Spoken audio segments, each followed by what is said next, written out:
Yo, what is going on, everyone? Guiding Light here, back with another Destiny 2 video, and in this one, we're going to be going over everything that you guys need to know about crafting weapons in Destiny 2, how you're going to get the materials that are required, how you're going to get the blueprints, and just about everything else in between. So if you come down here into the Forge, where you can actually go and create weapons, there is a new screen here that you can open up, and it's going to have all of the different weapons you're able to craft.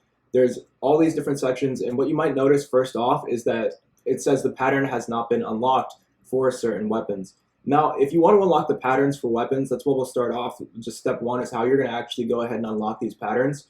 So in order to unlock a pattern, what you need to do is actually go and get the deep site resonance version of the weapon. Basically, all that means is you need to get the weapon with the red box around it. Now, once you get the weapon with the red box around it, you're going to see at the bottom there, it says attunement progress. All that is you kills with the weapon. So if you go into Crucible, PvE, Strikes, doesn't really matter. You're going to get about 100 kills with the weapon or so, and that will attune it. Now, once the weapon is attuned, you will see that this box here is now lit up completely red, and you're able to actually unlock these mod sockets here. Once these sockets are unlocked, not only will it give you the blueprint, but it will also give you mutatable element and neutral element, which are the very important crafting materials you are going to need later. And you're probably going to want to try to farm a bunch of neutral element, and I'll talk about that here later in the video. So that's how you're going to unlock blueprints. And so that's basically step one covered. If we go into step two, it's how you're going to go actually craft some weapons. So let's go ahead and start shaping just a random weapon. It says for just about every weapon in the game. So let's just open up this one as an example. As you unlock the different weapons throughout the game that you can attune, you'll notice they have a weapon level on them. This weapon level is going to show you basically how many mods you can put on it and how you're going to unlock the mods. So the more you use the weapon, you can use it anywhere you would like, Gambit even, Crucible, doesn't matter. You're going to level up this weapon. As the weapon's leveled up, you're going to unlock different perks here on the gun. As you can see, these different barrels and stuff, they take level 7. So that's how you're going to unlock these different sections of the weapon that are locked. And it's actually pretty cool because the more you use a weapon, essentially, the better it's going to get because the better mods you can essentially go and start putting on it. So let's go ahead and put on perk 1, that's the frame. After that, you're going to unlock the barrel. The process is the same for just about everything. You just need to progress to level 8, and that's how you're going to unlock all these better versions of the barrel. So let's just keep applying these for the demonstration. So as you can see, each perk is going to take neutral element, and that's why we're going to want to probably be farming that later. But either way, guys, all you have to do is just continue to put on the different mod sockets that you want. After you've put on whatever perk roll you want, you can go ahead and actually finalize or shape the weapon. Now, once the weapon is shaped, you can come back in here later and change the perks on it, and that's going to be what the reshaping is. However, it is going to cost more materials. So let's talk about some of these materials that you're going to need. Glimmer is pretty common. You're going to get that regardless.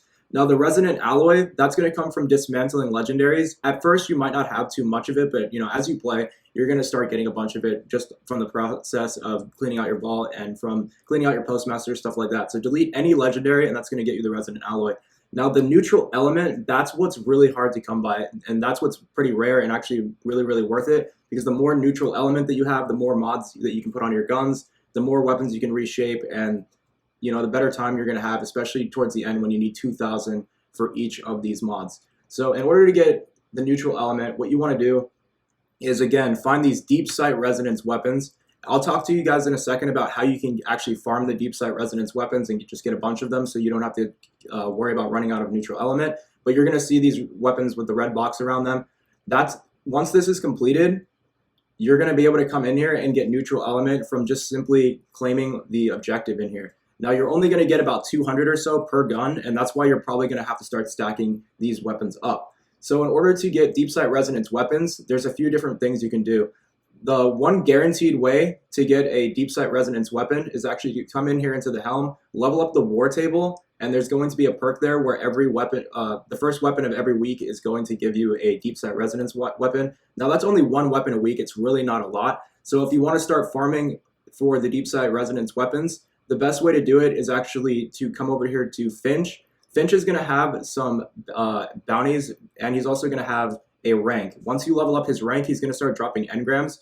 And although it's not always going to drop a weapon, there's a chance to get a deep site resonance weapon from there. So I suggest if you have a bunch of ranks stacked up, you go there and claim those engrams. Another place is at the tower over here at the gunsmith. So the same things applies. Every time that you claim something from the gunsmith, though, you are going to get a weapon. The thing is, though, is that some of them will be deep set resonance weapons, some of them won't. So you really want to start grinding out the gunsmith rank so that you can actually claim as many rewards as possible. That's how you're going to basically get those deep set resonance weapons. And the same can be said for just about all of these vendors. So all you have to do in order to get deep set resonance weapon is simply claim the engrams from these different vendors. You can also get them as random drops. So if you're running through, strikes and nightfalls, you're going to get them from there. And the same can be said from going through the Court of Thrones. You're going to get some from there. Just about any of these activities have a chance to drop them. Unfortunately, there isn't some place that you can go to just farm the weapons and not get any of the regular ones, just simply grind deep set resonance weapons. But there are a few, those are the places you're going to be able to get them. And also at the Helm, you can get a guaranteed one every single week, which is not too bad. So that's pretty much it for this video, guys. That's going to basically cover everything that has to do with the weapon forging in this game. So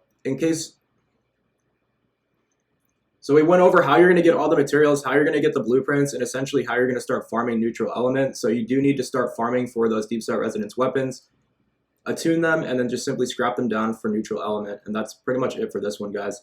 Now, one more place that you can actually get a bunch of neutral element is if you come into your quests, you're going to see one called the Enigma.